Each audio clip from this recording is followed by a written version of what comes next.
পত্রগুলো আপনাদের আছে কিনা এটা একটু দেখেন। আমরা আপনাদেরকে ইনফর্ম করে গেছি এর আগেও বিএসটি করার জন্য। আপনি একটু যোগাযোগ করেন।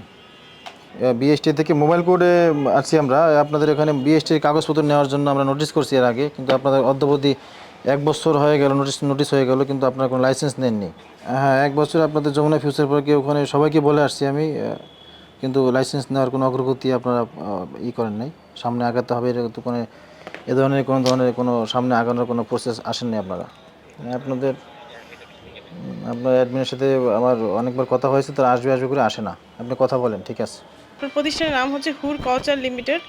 এটি বনানীতে অবস্থিত। আমাদের বিএসটি কর্তৃক আপনার প্রতিষ্ঠান পরিদর্শনে আমরা যেটা দেখতে পেলাম যে বিএসটির বাধ্যতামূলক পণ্য, কালার ফাস্টনেস রেটিং এবং টেক্সটাইল পণ্যের সিএম লাইসেন্সের আবেদন গ্রহণ ব্যতীত আপনি এই যে হুরের যে পোশাক এগুলো বিক্রয়, বিতরণ ও বাজারজাত করছেন, যেটি Bangladesh standard and testing institution আইন 2018 31 ধারা অপরাধ আমলে নিয়ে আমাদের প্রসিকিউটিং অফিসার সাবমিশন করেছেন। আপনারা স্বীকারও করেছেন যে আপনারা এই বাধ্যতামূলক পণ্য, যেটি আমাদের এই কাপড় আছে, টেক্সটাইল আছে, এটির লাইসেন্স আপনারা গ্রহণ করেননি। তো আমরা সার্বিক বিবেচনা আপনাকে 50,000 টাকা অর্থদণ্ডে দণ্ডিত করছি, অনাদায়ে 1 মাসের কারাদণ্ড। আপনি দ্রুত অর্থটি পরিশোধ করুন এবং আপনার যে অথরিটি আছে তাদেরকে জানাবেন যে খুব দ্রুত এটি লাইসেন্সের প্রক্রিয়া গ্রহণ করতে, অন্যথায় আমরা প্রতিষ্ঠান বন্ধ করে দিতে বাধ্য হব। ঠিক আছে, থ্যাংক ইউ।